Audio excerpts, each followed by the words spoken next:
జయ మా ధూమావతి. అందరికీ నమస్కారం. అందరూ మా కొత్త యూట్యూబ్ ఛానల్ అష్టసిద్ధి సాధనలు యూట్యూబ్ ఛానల్ను ఆదరించండి. ఈ వీడియో ద్వారా మీకు ఆంజనేయ స్వామి కట్టు మంత్ర విద్య గురించి చెప్తాం. ఈ కట్టు మంత్రం మీకు పని చేయాలి అంటే ముందు మీరు మంత్రం సిద్ధి చేసుకోవాలి. ఈ మంత్రం సిద్ధించాలి అంటే మంగళవారం రోజున ఈ సాధన ప్రారంభించాలి. 11 రోజులు సాధన చేయవలసి ఉంటుంది. రోజు 3 మాలలు మంత్రం జపం చేయాలి.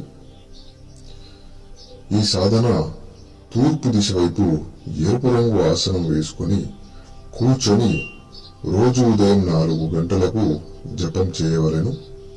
ఇలా 11 రోజులు సాధన చేయాలి బ్రహ్మచార్యం పాటిస్తూ. ఈ మంత్రం సిద్ధి తరువాత ఎవరికైనా భూత ప్రేత పిశాచాలు పట్టిన దుష్టశక్తి ఆవహించిన ఈ మంత్రం ఒక కొబ్బరికాయ మీద 11 సార్లు చదివి అముఖ వ్యక్తిపై నుండి 7 సార్లు తిప్పాలి. ఇలా తిప్పిన కొబ్బరికాయలో చెడు శక్తులు బందీలు అవుతాయి. ఈ సాధన ప్రారంభం చేయు ముందు రోజు ఆంజనేయ స్వామి మందిరానికి వెళ్లి ఆంజనేయ స్వామికి మీరు మంత్ర సాధన చేయబోతున్నా అని చెప్పుకోవాలి. స్వామికి ఒక స్వీట్ పాన్, సింధూరం, ఒక కాషాయ రంగు జెండా, 11 లడ్డూలు, 21 తమలాపాకులు, 5 అరటి పండ్లు ఇవన్నీ అరటి ఆకుపై పెట్టి స్వామికి సమర్పించుకోవాలి.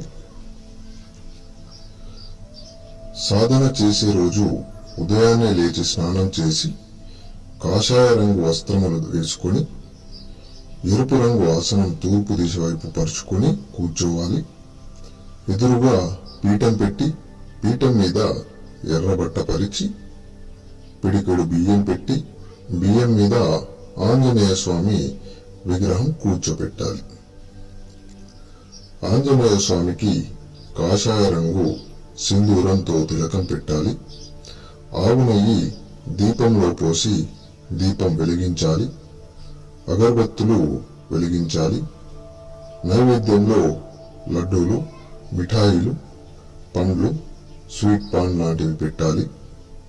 కొబ్బరికాయ బలి ఇవ్వాలి. హారతి ఇవ్వాలి. పూలమాల స్వామి విగ్రహానికి వేయాలి. అన్ని పూజ కార్యక్రమాలు ముగించుకొని జపం చేయాలి. ఈ సాధన సిద్ధిస్తే చాలా ప్రయోగాలు చేయవచ్చు. ఈ సాధన మీలో ఎవరైనా చేయాలి అనుకుంటే మాకు కాల్ కానీ లేదా మెసేజ్ కానీ చేయండి. అందరూ బాగుండాలి. జయ మా ధూమావతి.